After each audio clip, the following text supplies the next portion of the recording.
Oh, sorry. I thought you were going through trash. With that, Emma showed a triumphant smile, unaware she was making a mistake that would end her life. My name is Sally. I'm 32 years old. I work as a seamstress at a TV and film studio, fixing costumes. The costumes at the studio are diverse, ranging from extravagant period pieces to everyday clothes used in contemporary shows. I alter the designs to fit the era and size them to fit the actors, repairing any wear and tear from filming. My daily work involves handling clothes using sewing machines and irons. My actual specialty is sewing. Though my main job is to fix clothes, I'm also skilled at creating garments from scratch. Since I was young, I learned needlework by watching my mother. That's why I consider this job my true calling. The hours are a bit irregular and sometimes the demands are unreasonable, but I love my work. I hope to work here forever.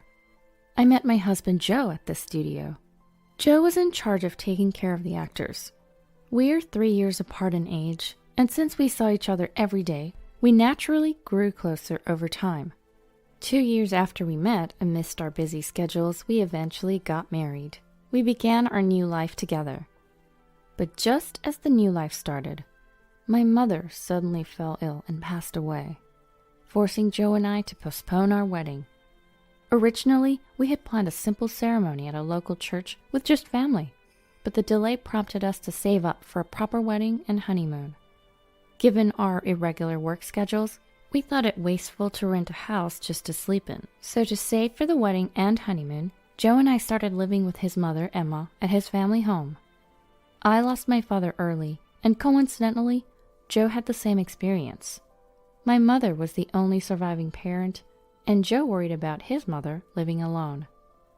I wanted to get along with Emma, but in hindsight, that was the beginning of a nightmare. Emma had no intention of getting along with me. In her eyes, I was no different from a thief who had stolen her son. As soon as we moved in, the harassment began. If I cleaned, "Sally, what is this? It's so dirty.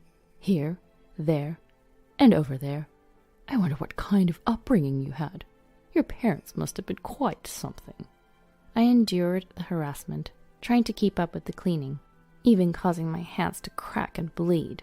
The strictness regarding household chores was unimaginable. Cleaning, laundry, cooking. If anything was even slightly unsatisfactory, no matter how tired I was, she would make me do it over with a nonchalant face. The more tired I was, the worse the harassment got. No matter how perfectly I did something, she would always find a flaw. I remember scrubbing the sink all night long. It seemed like she was displeased with everything about me. Emma had ordered I do all the household chores. Struggling to balance work and chores, I eventually arranged to work from home. This only escalated Emma's demands. Day in and day out, I was like Cinderella, slaving over household tasks. "Is the laundry done? The curtain upstairs is torn. Fix it. You're good at sewing, aren't you?" "Emma, I'm sorry, I have urgent work. Can't the curtain wait until the weekend?" "What are you saying? If it's left like that, who knows what the neighbors will say. Fix it right away." I was doing housework while working, or rather, working while doing housework. Oftentimes, I had to work through the night, because the chores never ended. Emma seemed to thoroughly enjoy watching me become more and more exhausted. She was a perfect sadist, torturing me with her harassment, especially during the daytime when Joe was not around. The relationship between Emma and I was like that of an owner and a maid. I did all the housework. I had pride and couldn't easily confide in Joe. I did my best to fulfill my role, but more than the physical strain of the chores, there was something even more mentally taxing. Occasionally, Emma would invite neighbors over for lunch, and those were truly like hell. Emma was even harsher in front of the neighbors. From their conversation, I could hear them bad-mouthing me. "Seriously, she's such a terrible daughter-in-law. I have to educate her every single day. My son is blind to it, but I'm not fooled. She's just so unlikable and lacking in common sense. I listened to the neighbors' laughter, chiming in as if in agreement, and thought to myself, who's the one lacking common sense? Once housework is done, it's done, but their harsh words linger heavily on my heart. Honestly, I felt like I was reaching my limit every day. If this continued, I felt like I might lose my mind. But that wasn't all. Jo has an older sister, Sarah, who's 38. Sarah lived with her boyfriend in a nearby town. If I were to describe Sarah in one word, it'd be stingy. She would come to eat lunch at our house almost every day, probably to save money. The worst part was her unannounced visits. Since I never knew when she was coming, I couldn't have her portion of the meal ready. She would casually eat my food and leave. Everything she owned was hers. Everything at her parents' house was hers. She would just take anything that was at the house. Perfect. I was just running out of Kleenexes. I'll take these. But Sarah, I just bought those for Emma. Then I'd get a glaring look. What are you talking about? You're always home, aren't you? Just go buy more. Like mother, like daughter. It's a wonder how Jo turned out so well. The biggest problem was when she would take dinner ingredients without asking. Every time I had to stop my chores and work to go shopping again. One day I couldn't take it anymore. Sarah, could you please let me know before you take something? Apparently she told Emma about it. Did you tell Sarah not to come over anymore? What? No, I didn't say that. So you're saying Sarah's lying? Caught between Sarah's lies and Emma's cruelty. Emma alone would be hell. But when you put the two of them together, the mental burden continued. One day, as I passed by the room where the two were talking, I overheard them talking loud enough so I could hear. It's like having a free maid. How nice. I'm jealous. Send her to my house too. Maid? Am I not a daughter-in-law? I had thought of myself as a maid, but hearing it said out loud was unbearable. Something inside me snapped. That night, I finally poured out my feelings to Jo. I can't do this anymore. I've been patient, but I can't live with Emma any longer. Please, I want to live somewhere else. After a moment of silence, Jo said, Okay, we've saved enough money. Let's move out soon. Really? I'll start looking for a place right away. Tears of relief streamed down my face. Unbeknownst to us, Emma was standing right outside our room. We had no idea this would lead to her bizarre behavior later on. From that day on, the days that had been so oppressive suddenly began to shine. I had one dream. I wanted to wear a wedding dress I made myself for my wedding. After all, sewing was my profession. After talking with Jo, filled with motivation, I immediately ordered a large amount of fabric online. I decided to focus on making the dress as my new purpose. That's what I decided. I started sewing the dress secretly in my room, away from Emma and Sarah. But one day, Sarah, who often dropped by unannounced, caught me. Whoa, what's this dress? It's nice to have your own dress. Hey, Sally, I'm getting married in 2 months. Make my dress too. Really? Yes, renting is just a waste of money. I want to keep costs low for the wedding, so please. Typical Sarah, always looking to save money. I hesitated but agreed to make it since she would cover the material costs. I started making Sarah's dress first, as our wedding was still far off. Sarah told me, Keep this a secret from Mom. I was asked. It seemed she planned to tell Emma she was renting the dress and get financial support from her. Whatever material costs she paid me, she was determined to recoup. Stinginess to this extent is almost impressive. I even talked to Jo about this situation. His response was, Sis never backs down once she decides something. I'm sorry, but it would really help if you could make it for her. I was asked. Feeling positive, I answered with a smile. Leave it to me. I'll do my best. I was getting paid, so I felt motivated. I thought of it as practice for making my own dress without spending on materials. I also had a little bit of hope that this might improve my relationship with Sarah. So I immersed myself in dressmaking between housework and my main job. Even Emma seemed to realize what I was up to. She occasionally peeked into my room. Sarah's wedding was approaching fast, and the dress was nearly complete. Then one day, Emma appeared in my room with a smile. You're working hard again today. Aren't you tired? Yes, a bit. Her sudden change in demeanor was unsettling.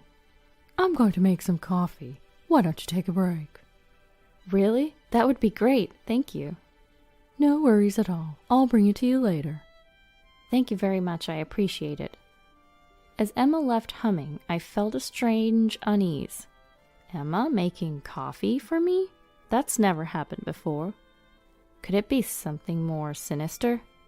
Different thoughts raced through my mind, but there was no point worrying. I decided to get back to work. I was just adding the final touches of lace. The end was in sight. Despite it being Sarah's dress, I found myself putting love into it. Suddenly I smelled coffee. Emma knocked on the door. Sally, may I come in? Oh, what is it? The next moment I was shocked. Emma entered with a tray piled high with cups and saucers, all filled with coffee. Emma, wait! It wasn't just for two. It looked like she was preparing for a party. The tray was so heavy her arms trembled, as I instinctively moved to stop her from entering further. Oops! Emma pretended to trip. The sound of cups breaking and coffee splashing everywhere filled the room. For a moment, I couldn't comprehend what happened. Everything felt like slow motion. Looking down, my yellow-colored dress was stained like a giraffe pattern. Ah! I screamed involuntarily. I didn't miss the brief smile on Emma's face. Oh no, I'm so sorry. It wasn't on purpose. Did you get burned?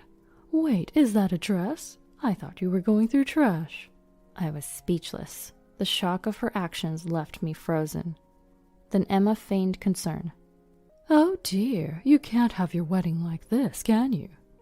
My suspicions turned into certainty. Emma was trying to sabotage our wedding. Her plan was to ruin our plans to move out after the wedding. But I couldn't afford to be angry now. I rushed to the bathroom with the stained dress. I frantically rinsed the coffee off. I knew the stain would set if I didn't act quickly. Emma watched with a malicious grin. Need any help?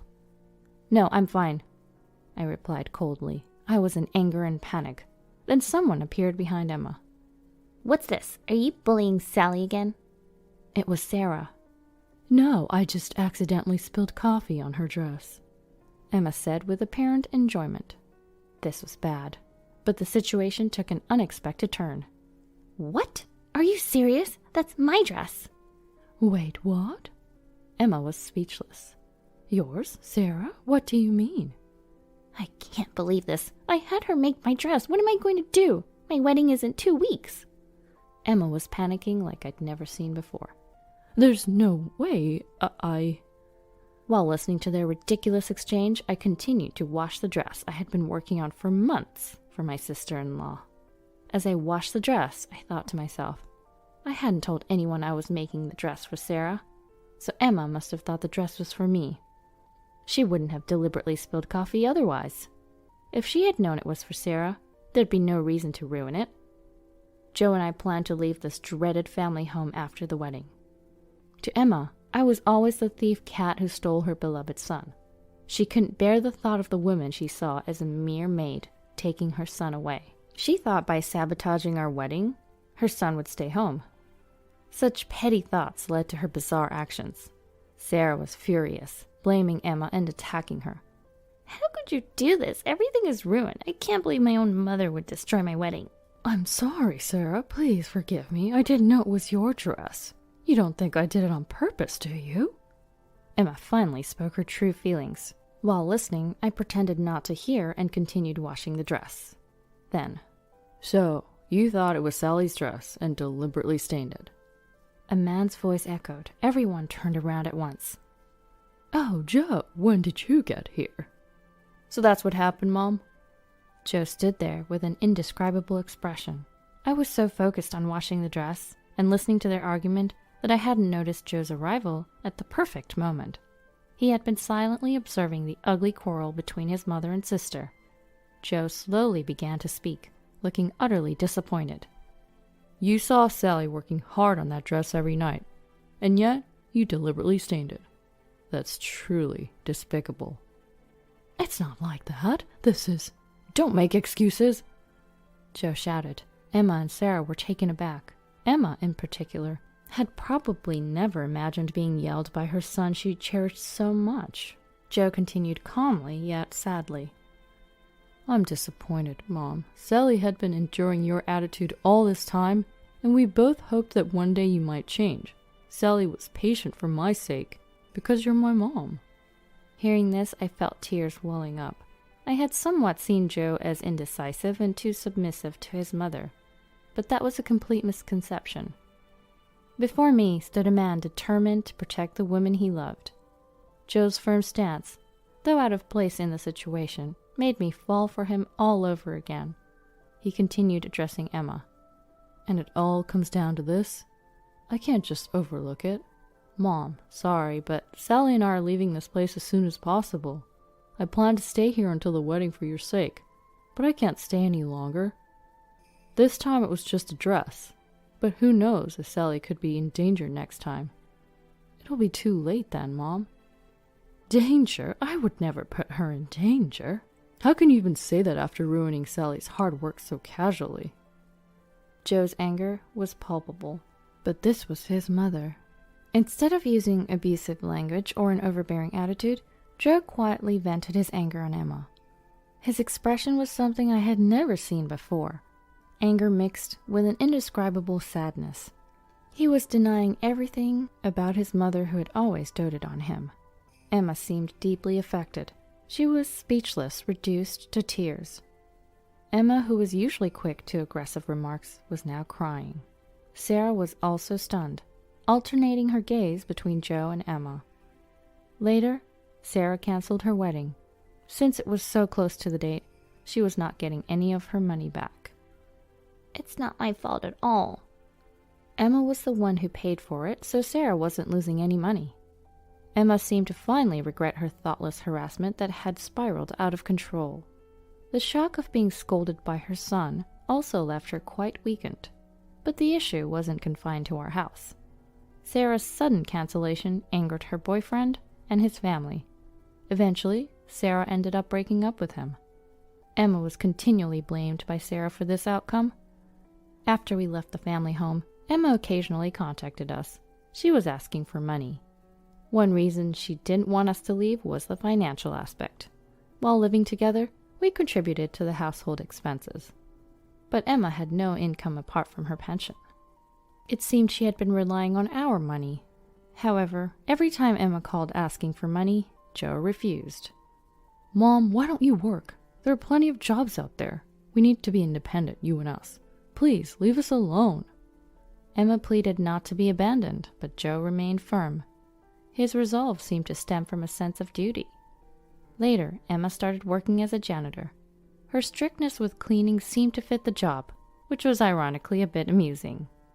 Sarah, after breaking up with her boyfriend and moving out of their apartment, returned to live with Emma.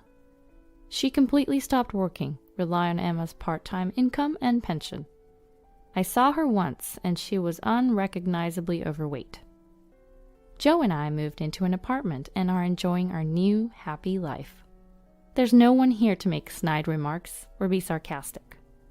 Our life now is so blissful compared to our time in that dysfunctional family home. We've finally set a date for our wedding.